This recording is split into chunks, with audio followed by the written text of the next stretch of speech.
Welcome to kitchen ராணி. நம்ம இன்னைக்கு என்ன ரெசிபி பார்க்க போறோம்னா காட்டு யானம் ரைஸ்ல எப்படி இட்லி செய்யலாம்னு பார்க்கலாம். வீடியோக்குள்ள போலாம் வாங்க.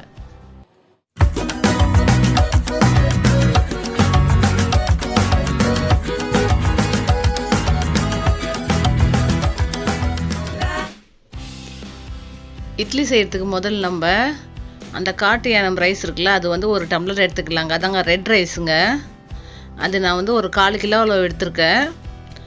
அதே பாத்திரத்துலேயே நம்ம இட்லிக்கு யூஸ் பண்ணுவோம்ல குண்டு அரிசி, அந்த அரிசியை ஒரு டம்ளர் எடுத்துருக்கேன்.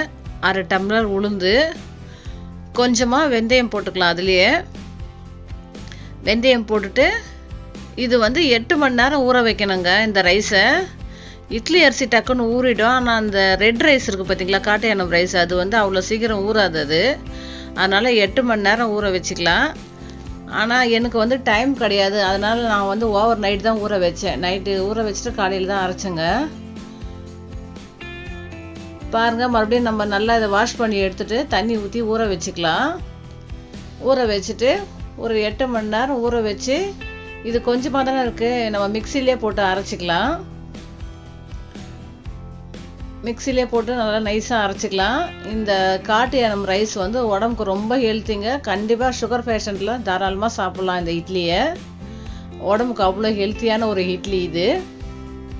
பாருங்கள், நான் நல்லா நைஸாக அரைச்சிக்கிறேன் இந்த மாவை. நல்லா நைஸாக அரைச்சி ஒரு பாத்திரத்தில் ஊற்றிக்கலாம்.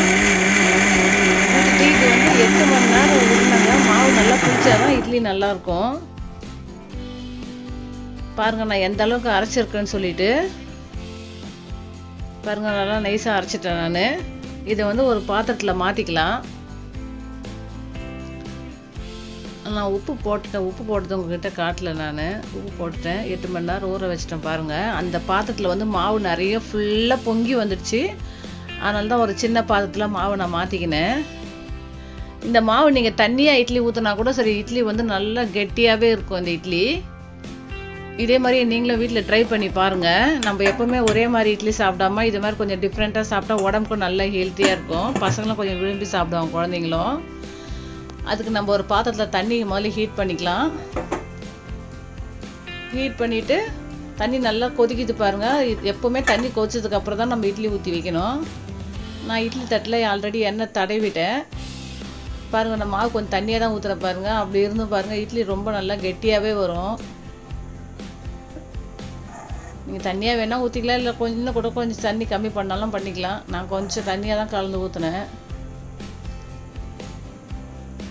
இந்த மாதிரி இந்த இட்லி வந்து நீங்கள் குழந்தைங்களுக்கெல்லாம் கண்டிப்பாக கொடுக்கலாங்க. ஏன்னா நம்ம ரைஸாக கொடுத்தா அது வந்து வேக வச்சு புட்டு மாதிரியே செஞ்சு சாப்பிட்லாம். இந்த ரைஸ் எப்படி செஞ்சு வேணாலும் சாப்பிட்லாம். ஆனால் அந்த மாதிரி கொடுத்தா குழந்தைங்க சாப்பிட மாட்டாங்க. இது மாதிரி நீங்கள் இட்லியாக செஞ்சு குழந்தைங்க ஊட்டலாம். இந்த இட்லிக்கு வந்து நான் என்ன பண்ணியிருக்கேன்னா, சட்னி சாம்பார் ரெண்டுமே வச்சுருக்கேன். இதுக்கு ரொம்ப ஹெல்த்தியானதுங்க. இது ஒரு 15லேருந்து 20 நிமிஷம் வேக வச்சா போதும். பாருங்கள், இட்லி எந்த அளவுக்கு நல்லா வெடிச்சு வந்திருக்கு பாருங்களேன். இத்தனைக்கே நான் மாவு தண்ணியாக தான் ஊற்றினேன். இட்லி அந்த அளவுக்கு சூப்பராக வந்திருக்கு. இந்த வீடியோ உங்களுக்கு பிடிச்சிருந்தா லைக் பண்ணுங்கள், ஷேர் பண்ணுங்கள், என் சேனலுக்கு சப்ஸ்கிரைப் பண்ணுங்கள், லைக்கு கண்டிப்பாக போடுங்க.